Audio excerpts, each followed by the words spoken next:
number one, is so critical for any conflict at hand. Because if you're not able to emotionally regulate, you actually cannot see clearly when it comes to conflict. And that's so critical.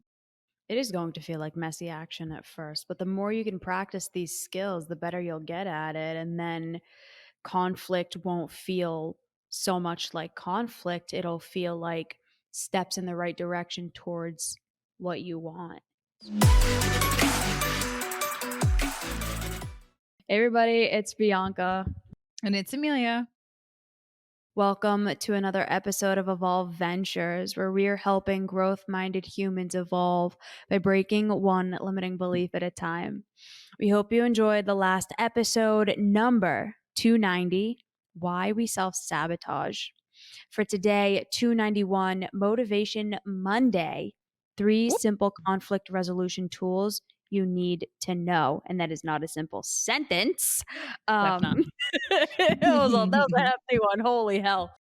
All right. So, what we're going to be diving into today is exactly that, three skills that you can start to use, three tools that you can start to use in order to have your conflict resolution skills be the Mhm. best that they can be. So you are not having fights, but that you are having discussions that are resulting in what you actually want.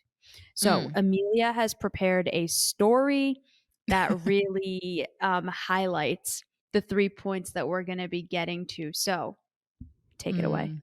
So, my friends, this is something when I was thinking about where's the biggest sources of conflict in my life, it always comes down to, honestly, let's be real, scheduling.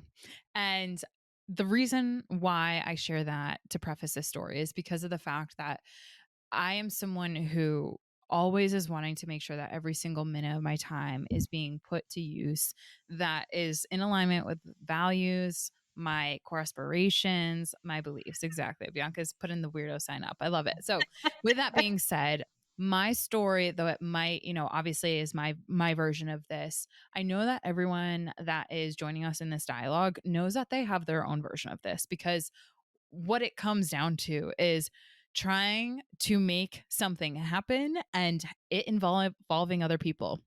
Whenever you do that, there is going to inevitably be conflict. And I know after speaking with so many people, not only in our community, personal clients, but also relationship talks coaching clients, when it comes to intimate relationships, that conflict is an inevitability. And to have extraordinary relationships, I'm actually writing an article right now on this. You need conflict because it's the skills that you cultivate in the conflict resolution and the process that we're going to get into through this story that ultimately helps us be able to have more confidence when it comes to our relationships. Instead of just being a shell of ourselves, we can embrace where there are conflicts because where there is conflict, there are differences in opinions, in differences in core values, in differences in goals, and in differences in beliefs. And what do we do with differences? Oftentimes we avoid them and we don't actually try to work and integrate them. And that does not serve anyone, right? When we can embrace our differences and when we can actually navigate the waters of relationship, whether it be our families, whether it be our siblings, whether it be our coworkers, our intimate partners, whomever, we end up living a more fulfilled, healthier, and honestly peaceful life. So, my story actually is situated a month or so back when I had tried to schedule something with my family and specifically with my parents. I was, getting ready to make sure that we had Alan and his mom. We were getting together for, just a dinner, family quality time, right? Because he and I are just driving forward, working extremely hard to make sure that the future is set up for success. And I know for everyone, including you, like we spend a lot of time making sure that we're building our careers and we're building things in this evolutionary journey. And family is something that's so important to so many of us. And we try to make sure that quality time can be had. So Alan and I are getting ready and we have locked in the calendar, a dinner with Beth. And so, what, of course, I'm thinking, well, I would love to see my family. They've been in South Carolina for like a month now. I don't even think we saw each other during the holiday season. And I know they want to get together. So we have an intention of wanting to spend quality time together. And so I invite them to that dinner and I give them approximately 2 weeks head up notice around, hey, this is the date that we're thinking of. And it was on a Monday that I shared that with them and asked them in, the following Friday or the next Friday. So I gave them pretty much 6 days to say, could you let me know if this is something that you're interested in and you guys could be available for? Because I would love to have you join us. And so picture this 2 weeks out. I give them the heads up. I want to make a plan, right? And I gave them 6 days to let me know so that I could make the reservations to accommodate. And of course, I want them there. And what happens? Time goes by. My text doesn't get acknowledged. I don't get a response. Mind you, I've talked to my family multiple times over the phone. No acknowledgement, nothing. The Friday comes around, no one says anything. And so I'm like, okay, I should have known a little bit better, right? This is where the should haves come in. My family lives and operates on the day to day, and that's pretty much the evidence that I have up until this point. So of course, planning 2 weeks in advance, that's not really fair to them for me to expect that. But here's the kicker. The week of the plans, right? This is 2 weeks later. The week of, my older brother flies in from wherever he was around the world.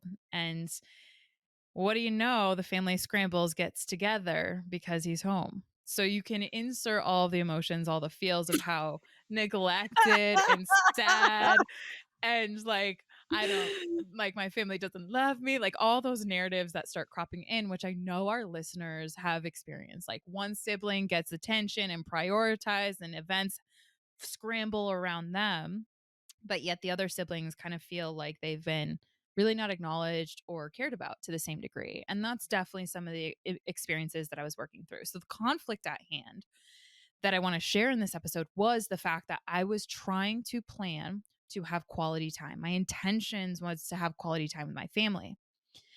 That didn't happen. That didn't get acknowledged. And then the kicker was the hook, line, sinker was that week that I had wanted to plan. Plans actually got made very quickly and very succinctly because my brother was around. So here we go, conflict. Boom. Not only is the plan not made, but plans are made overlapping that and people forget. So, what happens when you're in that spiral of trying to make something happen and it doesn't happen the way in which you want? Conflict happens, right? I'm different because I'm planning 2 weeks out in advance, whereas my family plans 1 week in advance. And we've had dialogues in this many a time. Now, because of those differences, how did I actually work towards a resolution? One that made me feel good about the situation and one that actually addressed the conflict at hand. Well, when I went into all of this, I had to recognize the conflict at hand was that I did not feel prioritized because of the fact that I had tried to be proactive, plan far in advance, all that happy jazz. And when I noticed that not only was I not acknowledged, but plans in the same week had happened because my brother was in town, I had to remain very emotionally regulated because obviously when that happens, you have all of these thoughts that then contribute to emotions that flood you. I'm not cared about, I'm not loved, all of these personalization of what's going on.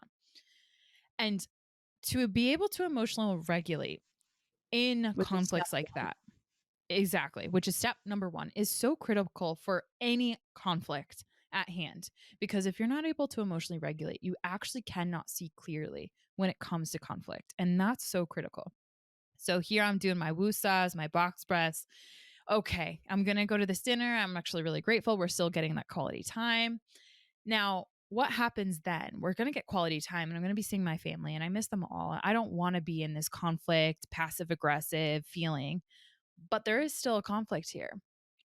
Number two is impartiality. How many of us go into a situation like I had where we take all of our biases and we take all the past conflicts into the now, and we literally cannot separate the now conflict with all of the past conflict. So, this for me, for example, is all the conflict that I've had around me trying to plan and be proactive with family and them not actually ever being proactive. That's not fair, but not being able to be on my level. I needed to remain impartial at the fact that, okay, the conflict at hand truly is that I wanted to plan that far in advance and they're not capable of doing that. So, me remaining focused on this present moment situation allowed me to actually do step number three in conflict resolution, which is having your humility intact. My humility looked like, oh, that's right. They've communicated to me that they're struggling to do that level of productivity because their life looks a lot different than mine. They're not able to go into their technology, plan the way in which I'm planning, and have things operate in the way in which I do. And so, by being able to remain humble and impartial and emotionally regulated, I was able to have that quality time and resolve that conflict within me to where it didn't negatively impact our future relationship. And that is the thing that I find so few people actually engage in those three skills of number one, emotional regulation, number two, impartiality, which is just focusing on the conflict at hand and not all of that which was in the past. And three, maintaining the humility of giving other people the benefit of the doubt. And in this case, it was they forgot, which can you hear? I can easily be like, yeah, okay, okay. But here's the thing, if I'm humble, I know that they live a very completely different life. And I know these certain things and keeping your humility when it comes to this conflict. That doesn't mean letting people off the hook. That doesn't mean not feeling heard. That doesn't mean feeling not feeling expressed and not trying to work together as a team to improve and give feedback and share your feelings of how XYZ made you feel or contributing to your feelings. But if you can maintain those three skills when it comes to conflict resolution, you need to apply these because otherwise, what happens? The conflict just is the bug in the garden. And then you start to slowly over time build resentment and contempt for people in your life.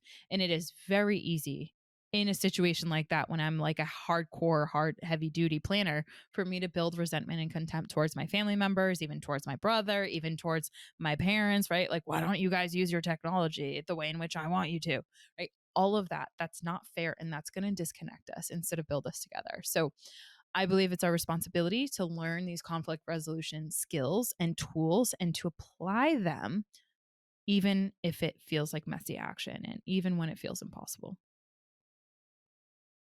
It is going to feel like messy action at first, but the more you can practice these skills, the better you'll get at it. And then conflict won't feel so much like conflict. It'll feel like steps in the right direction towards what you want. Yeah. Um, that was well said. Strong work. What I want to share in closing with our listeners is, what happens after, because you can resolve conflict within yourself, but then it kind of comes to the point where, like, don't you have to kind of bring that up with your family or your friend or whatever?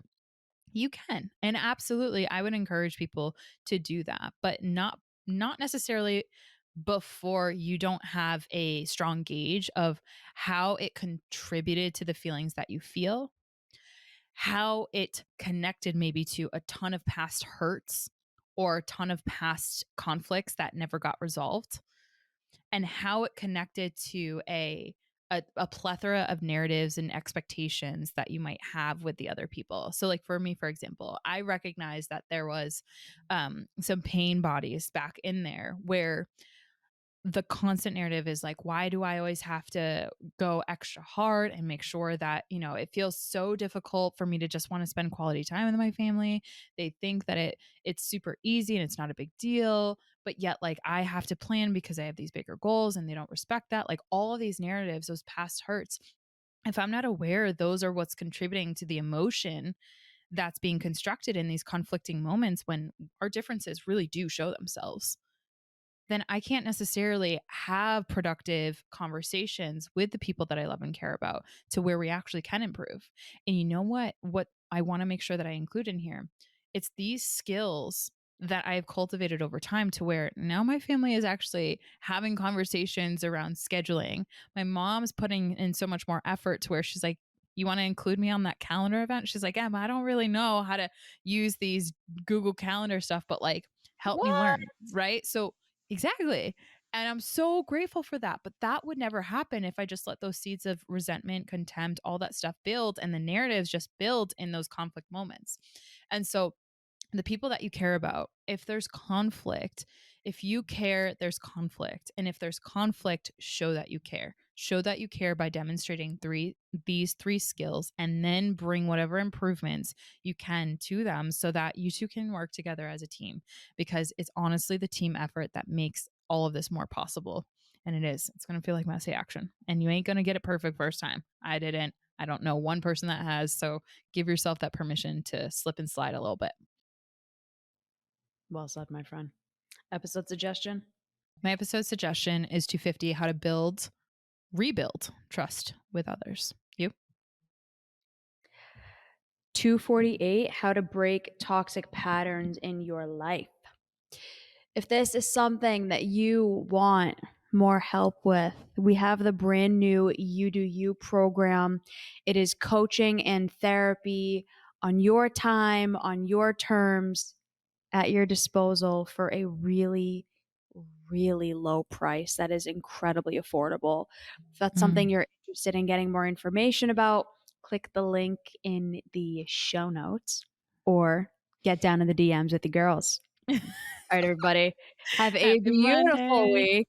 Happy Monday. We'll see you next time. Bye, everybody. Bye, everyone.